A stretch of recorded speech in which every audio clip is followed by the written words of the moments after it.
क्या ब्रह्मांड में एलियंस हैं? वैज्ञानिक सालों से इस सवाल का जवाब तलाशने की कोशिश कर रहे हैं, लेकिन अभी तक उन्हें कोई सफलता नहीं मिली है। एलियंस को लेकर बेहद लंबे समय से अटकलें लगाई जा रही हैं। हाल के दिनों में एलियन को लेकर बहस तेज हुई है।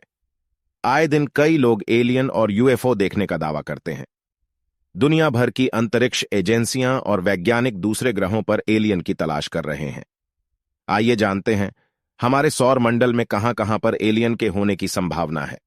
शुक्र ग्रह पर हो सकता है जीवन। सौर मंडल में शुक्र ग्रह पर जीवन होने की संभावना है। इस ग्रह का वायुमंडल का निर्माण कार्बन डाइऑक्साइड से हुआ है। वैज्ञानिकों का मानना है कि यहां किसी अन्य तरह के जीवन होने की संभावना हो सकती है। वैज्ञानिकों का मानना है कि इस ग्रह के बादलों में जीवन होने की संभावना है। शनि ग्रह का सबसे बड़ा चंद्रमा एनसेलाडस पूरी तरह से बर्फ से ढका है। वैज्ञानिकों का मानना है कि इसकी सतह के नीचे जीवन पनप सकता है।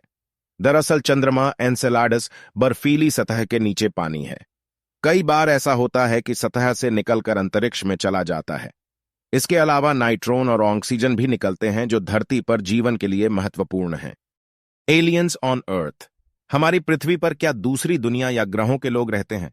हम सामान्य रूप से जिन्हें एलियन कहते हैं, उनके हमारे दुनिया में होने के कई दावे समय समय पर होते रहे हैं, जिसमें यह भी कहा जाता है कि अमेरिका का इन लोगों से डायरेक्ट नाता है। लेकिन इन सभी बातों का आज तक कोई स्पष्ट साक्ष्य नहीं मौजूद है। लेकिन अब अमेरिका के पूर्व खुफिया अधिकारी ने ऐसा दावा कर दिया, जो एक बार फिर नए सिरे एलियंस के अस्तित्व को हवा देगा। रिटायर्ड मेजर डेविड ग्रश ने इस कांग्रेस में बताया कि अमेरिका लंबे समय से चल रहे अपने उस प्रोग्राम को छुपाते आई है, जिसमें अज्ञात उड़ने वाली वस्तुओं यूएफओ को ढूंढने के लिए रिवर्स इंजीनियरिंग का काम किया जा रहा है।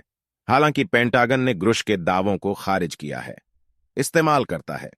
इसमें रहस्यमय विमानों का अध्ययन, वस्तुओं और छोटे हरे आदमियों की बात करता है। हाल के वर्षों में डेमोक्रेट और रिपब्लिकन ने इस चिंता के कारण राष्ट्रीय सुरक्षा मामले के रूप में अधिक जोर दिया है। रिवर्स इंजीनियरिंग पर काम कर रहा अमेरिका ग्रुश ने बताया कि उन्हें 2019 में यूएपी पर एक सरकारी टास्क फोर्स के प्रमुख द्वारा टास्क फोर्स के मिशन से संबंधित सभी उच्च वर्गीकृत कार्यक्रमों की पहचान करने के लिए कहा गया था। उस समय ग्रुश को राष्ट्रीय टोही कार्यालय के लिए विस्तृत रूप से नियुक्त किया गया था। ये एजेंसी अमेरिकी जासूसी उपग्रहों का संचालन करती है। ग्रुश ने बताया कि इस दौरान उन्हें एक बहुदशकीय यूएपी क्रैश के मिलने के बारे में बताया गया था, जिस पर रिवर्स इंजीनियरिंग कार्यक्रम चलाए जाने की भी जानकारी मिली थी। हालांकि इस बारे में मुझे अधिक जानकारी देने से मना कर दिया गया।